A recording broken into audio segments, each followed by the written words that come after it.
here are my top 10 comic picks for this coming new comic book day, January 24th, 2024. If there's anything from DC Luna that you're going to want to pick up on this list, make sure you let your LCS know by this Tuesday, January 23rd, 2024, because those guys always like to come out an extra day early.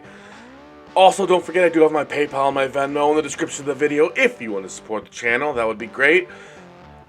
Without further ado, let's get started.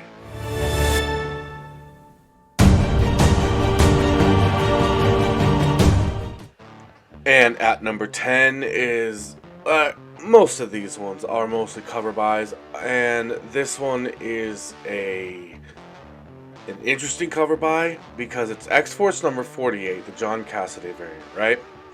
But the thing is, this particular variant is getting roasted for being completely awful, and I am just wondering if there could be some value in it long term as just one of the worst comic book covers we've ever seen.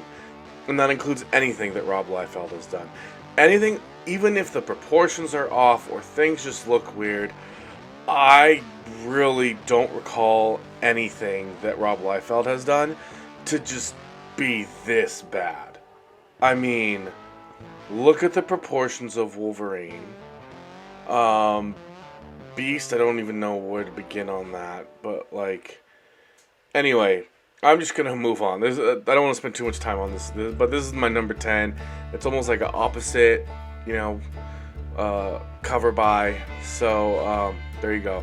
Number 9 is Mighty Morphin Power Rangers 116, specifically the Cover E 1 for 15 Clark Virgin variant, and it just has all of the Green Ranger sort of evolution type things throughout the run. And if you haven't really been keeping up, this is sort of the most recent iteration of Tommy, but and then it has all the other old school ones in the back.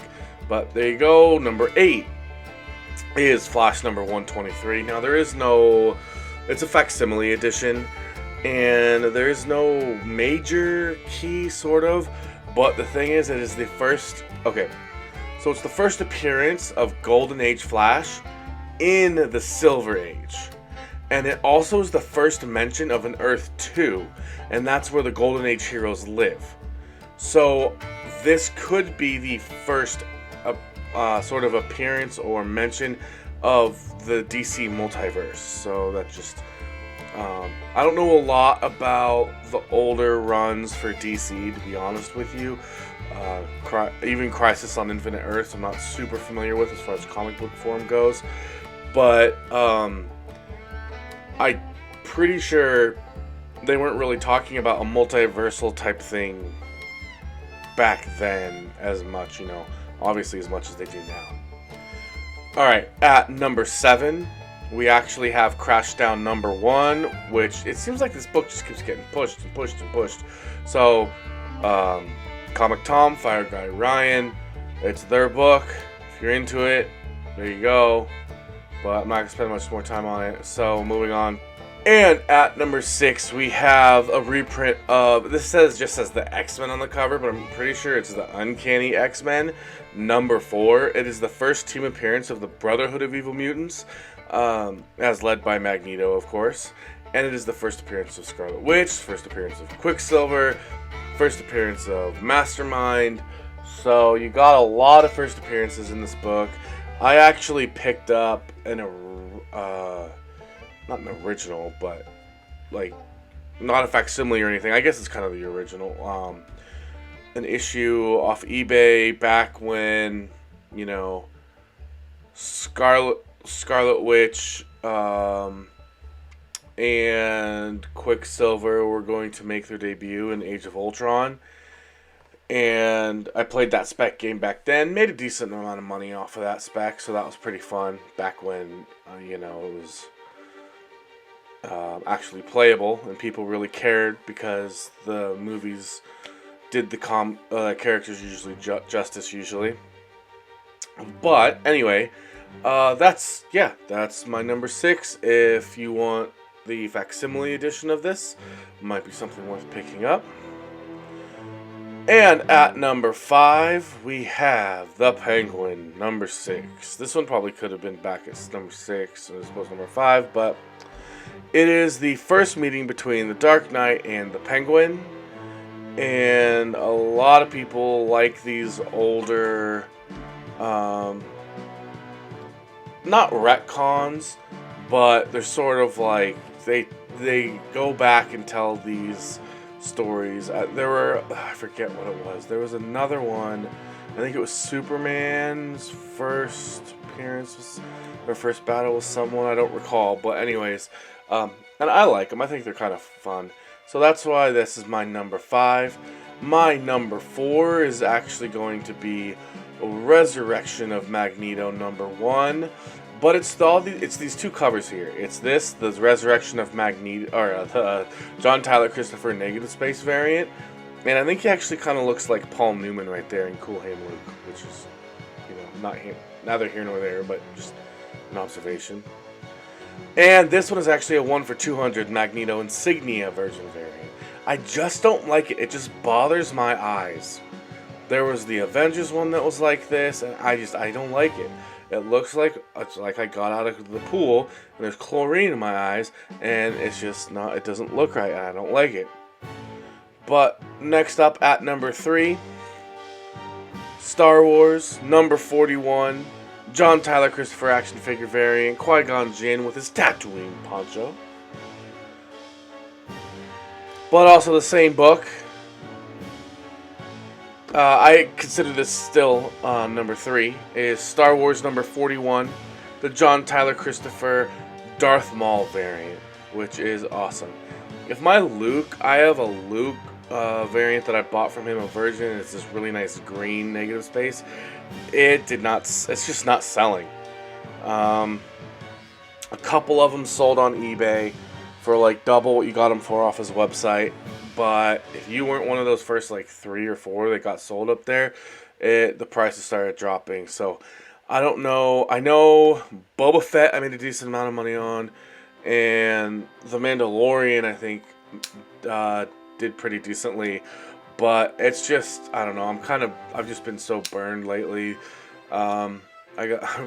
It's just so much harder to sell than ever before. So I'm just not pulling the trigger on anything like that.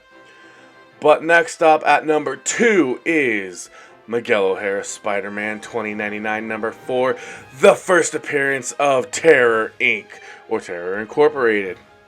And just like the other ones, we have the 1/10 design variant and a 1/25 knock connecting variant. And again, I think this could be one of the coolest connecting sets, where almost all of them, except maybe one, is going to be a first appearance, which is pretty cool. But yeah, that's my number 2. And my number 1, and this is a personal one, I don't know if there's any spec in this, but hear me out on what I want to do with the variant. So here's the Star Wars Thrawn Alliance is number 1. I'm really excited about this because Timothy Zahn, who is like praised as being one of the greatest writers in the EU, is coming back. It's the Star Wars Extended Universe, just for those of you who don't really know that, which is kind of what they call the books and stuff that used to be canon until Disney decided they're all considered just legends now. And then Disney apparently picks and chooses out of legends what they want to be canon, because they've already pulled some things out of there that are canon and say that other things aren't, so whatever. I'm not bitter. But Timothy Zahn is one of the greatest writers sort of Star Wars, and he's coming back to team up, like it says, with veteran Jody House. I'm not familiar with Jody's work, to be honest with you, but I trust Timothy Zahn, and you get 40 pages for $6 of Thrawn.